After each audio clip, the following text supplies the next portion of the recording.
Assalamualaikum warahmatullahi wabarakatuh. Anak-anak, di sini Ibu akan menjelaskan bagaimana cara melakukan setting MyOp setelah melakukan import akun. Jadi, setelah kalian melakukan import akun, maka langkah berikutnya adalah kalian harus menyeting pajak. Caranya, kalian pilih menulis, kemudian text code. Nah, nanti untuk MyOp versi 18 mungkin hanya beberapa pajak yang terdaftar. Untuk MyOp 19, dia akan banyak pilihan pajak yang terdaftar di MyOp. Namun, kalian cukup pilih 2 pajak. Kenapa? Karena kita menggunakan PPN, di negara kita menggunakan PPN, jadi cukup menggunakan pajak value added tax, dan satunya lagi adalah yang tidak kena pajak. Fungsinya untuk apa yang tidak kena pajak? Untuk transaksi-transaksi yang tidak kena pajak. Contoh, beban angkut. Beban angkut tidak dikenakan pajak, maka setting pajaknya adalah NT. Beda halnya dengan penjualan dan pembelian barang. Penjualan dan pembelian barang itu menggunakan PPN, sehingga kita harus setting si pajak PPN ini. Untuk pajak-pajak yang lain bisa kalian hapus. Cara menghapusnya adalah kalian geser kursor ke pajak yang ingin dihapus. Misalkan saya mau menghapus yang VAT. Setelah itu klik kanan, lalu pilih delete text code, maka dia nanti akan terhapus. Ketika kalian sudah menyisakan 2 pajak ini, kalian buka untuk pajak VAT. Nah, dia akan tampil jendela text code information. Nah, untuk text code-nya bisa kalian tetap VAT atau kalian ganti menjadi PPN. Di sini karena soalnya adalah VAT, maka saya pakai VAT. Description-nya, kalau VAT value added tax, sama pajak pertambahan nilai. Untuk bahasa Indonesianya dia PPN, pajak pertambahan nilai. Tax type-nya itu adalah good and service tax. Kemudian persentase pajaknya, karena di Indonesia itu PPN pajaknya 10%, maka rate-nya adalah 10%. Untuk link account-nya, nanti itu bentuknya kosong. Kebetulan ini sudah di-link-kan. Maka untuk link account for tax collected, yaitu adalah pajak yang kita minta, yaitu pajak keluaran. Pajak keluaran itu hubungannya adalah dengan VAT out. Maka harus kalian pilih, kemudian pilih VAT out atau PPN keluaran. Kemudian use account, begitu pula dengan link account for tax paid. Itu hubungannya dengan VAT in. Jadi ini adalah pajak yang kita dapatkan atas transaksi penjualan. Kalau tax paid, pajak yang kita berikan atas transaksi pembelian. Maka linknya beda. Kalau penjualan, dia berhubungan dengan VAT out atau PPN keluaran. Sedangkan pembelian, dia berhubungan dengan VAT in atau PPN masukkan. Setelah itu, kita oke. Misalkan gini, ya untuk NT itu tidak perlu kalian ubah. Tapi misalkan, ya saya terlanjur sudah terbuka seperti ini. Misalkan sudah keklik, dia sudah muncul jendela text code information. Maka dia apabila belum dilingkan seperti ini, dia tidak bisa di-oke. Sehingga kalian harus melingkan sesuai dengan ini, VAT out dan VAT in. Kemudian oke. Oke, setelah selesai, kita close. Kemudian, langkah berikutnya adalah kita men-setting link account. Caranya, kalian pilih setup, kemudian link account. Nah, di sini nanti ada 4 pilihan. Tapi, kalau MyOp versi 18 dan 18 ED, kalau MyOp versi 18, dia hanya 3 pilihan. Account and banking, sales, dan purchase. Tapi kalau MyOp 18 ED dan 19, dia ada 4. Ada tambahan menu payroll account. Yang pertama kita linkkan adalah account and banking. Nah, di sini ada 3 pilihan. Equity account for historical balancing. Ya, sesuai dilinkkan dengan historical balancing.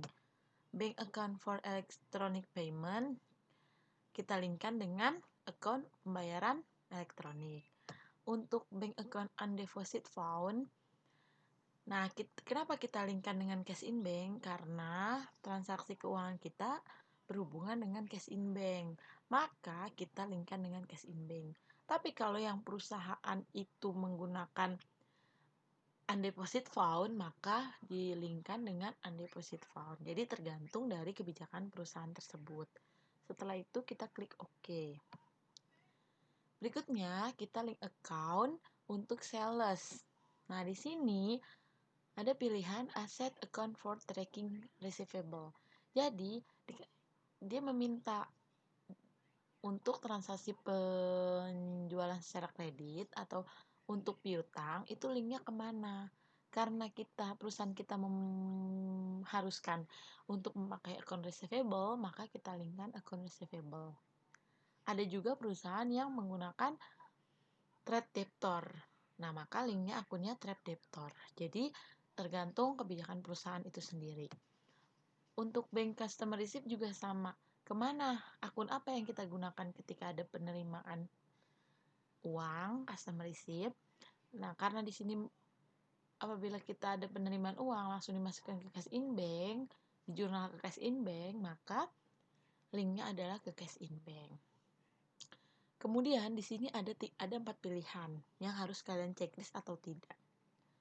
Fungsinya apa? Yang pertama, ketika kalian ingin menceklis pilihan-pilihan ini, kalian harus melihat sesuai dengan kebijakan yang ada atau kebijakan perusahaan.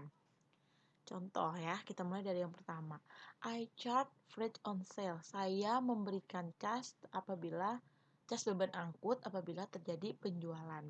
Kalian harus lihat di penjualan itu apakah ada biaya angkut atau tidak. Kalau tidak ada, maka tidak perlu di checklist. Tapi kalau ada, silahkan kalian checklist. Kemudian kalian linkkan akunnya kepada freight expense atau beban angkut. Gitu. Oke. Karena tidak ada, maka kita cancel. Tidak kita checklist. Berikutnya, I track deposit collect from customer.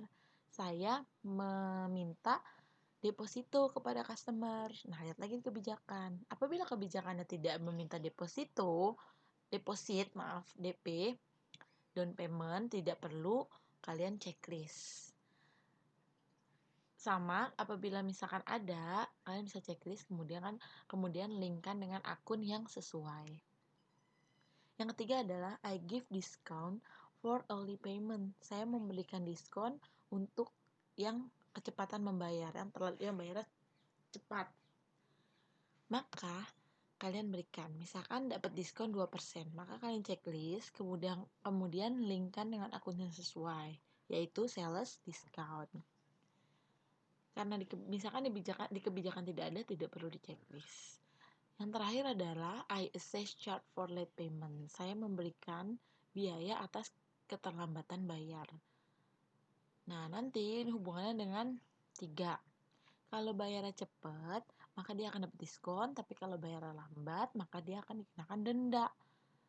Kalau di kebijakan perusahaan itu tidak ada dikenakan denda untuk terlambat bayar, maka tidak perlu di checklist. Tapi kalau misalkan ada, maka kalian linkkan dengan akun yang sesuai, biasanya late fees collect, yaitu biaya denda atas keterlambatan membayar.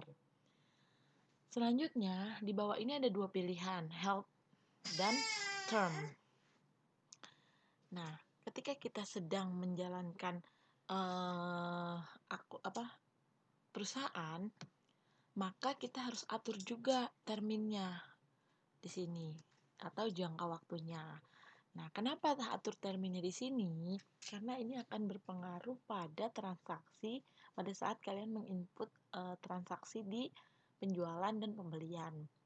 Nanti pada saat menginput faktur, apabila kalian tidak men-setting di sini, maka kalian harus hati-hati untuk mengganti di setiap kali kalian menginput transaksi, mengganti terminnya. Tapi kalau kalian sudah setting di sini, kalian tidak perlu mengganti termin yang ada di atas transaksi. Oke, di sini kita lihat lagi. Terminnya itu set pilih in given of day. Jadi diberikan pada saat hari tersebut. Nah, untuk men-setting termin ini, kalian sesuaikan dengan kebijakan perusahaan. Kalau di perusahaannya itu terminnya ada, maka kalian sesuaikan. Contoh, misalkan di perusahaan itu bilang terminnya 2/10 N per 30.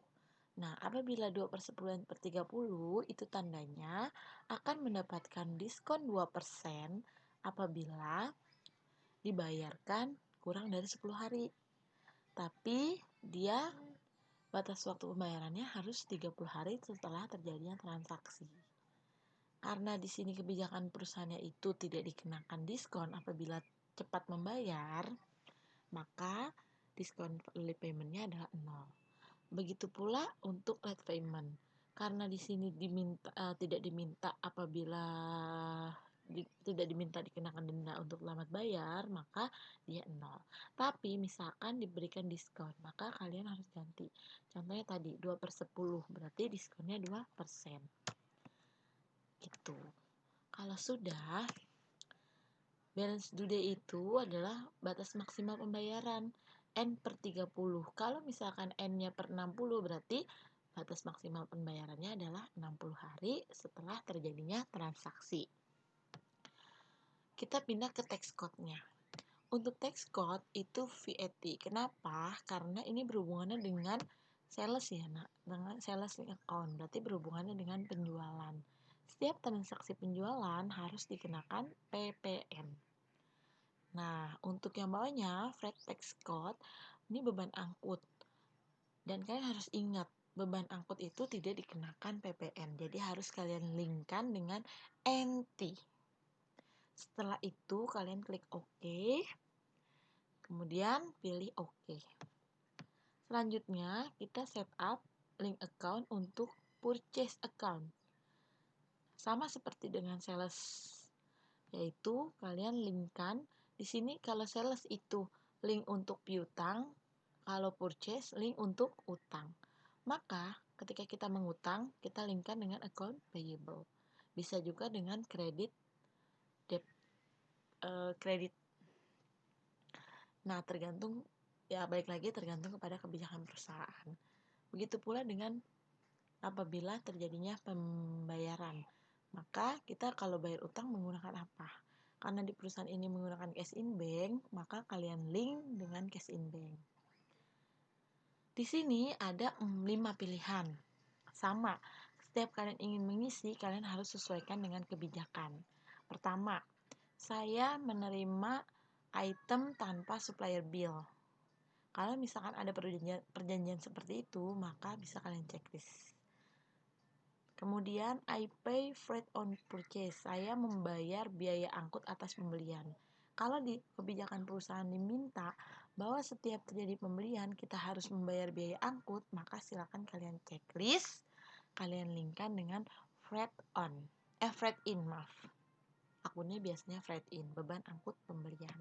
Tapi kalau tidak ada, tidak perlu di checklist. Selanjutnya, I track deposit pay to supplier. Saya memberikan DP kepada supplier. Kalau ada perjanjian pemberian DP, maka silakan kalian checklist. Kemudian, I take discount for early payment. Sama seperti sales, purchase juga sama. Cuma kalau sales kita yang memberikan diskon, kalau purchase kita yang mendapatkan diskon. Misalkan ketika kita beli dan bayarnya cepat, kita dapat diskon, maka kalian checklist. Kemudian linknya itu adalah purchase diskon. Tapi kalau kita tidak dapat diskon, tidak perlu di checklist. Yang terakhir adalah I pay charge for late payment. Itu sama, ketika kita membayar terlambat, apakah kita diberikan denda atau tidak. Kalau misalkan diberikan denda, maka kalian checklist. Kalau tidak, tidak perlu di checklist. Sama seperti sales link account, purchase link account pun juga harus mengatur termin. Termin ini dilihat lagi di kebijakan. Kalau kita kecepatan bayar, apakah kita mendapat diskon atau tidak? Kalau mendapat diskon, maka silakan kalian tulis persentasenya. Namun di sini ada sesuatu yang berbeda dengan sales. Di bawah tidak ada, kalau di sales ada yang namanya persentase untuk denda. Tapi kalau di purchase tidak ada. Kenapa? Karena kalau di sales itu kita yang memberikan kebijakan. Kalau di denda kita beli kebijakan, setiap pembeli yang beli sama kita apabila telat bayar maka kita kasih denda sekian persen. Tapi kalau pembelian itu kita membeli di berbagai supplier. Jadi setiap supplier itu masing-masing untuk persentase keuntungannya gitu. Jadi tidak bisa ditentukan, tidak bisa ditentukan berapa persentase atas keterlambatan bayar karena beda supplier, beda kebijakan. Sehingga Mayop tidak memberikan pilihan seperti itu. Untuk tax code-nya juga sama, setiap transaksi pembelian pasti dikenakan PPN, setiap transaksi biaya angkut tidak dikenakan PPN. Kemudian kita oke.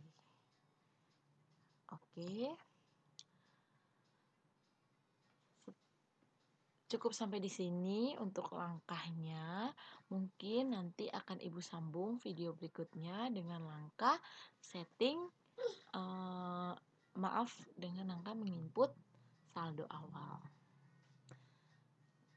Baik, sekian, terima kasih. Wassalamualaikum warahmatullahi wabarakatuh.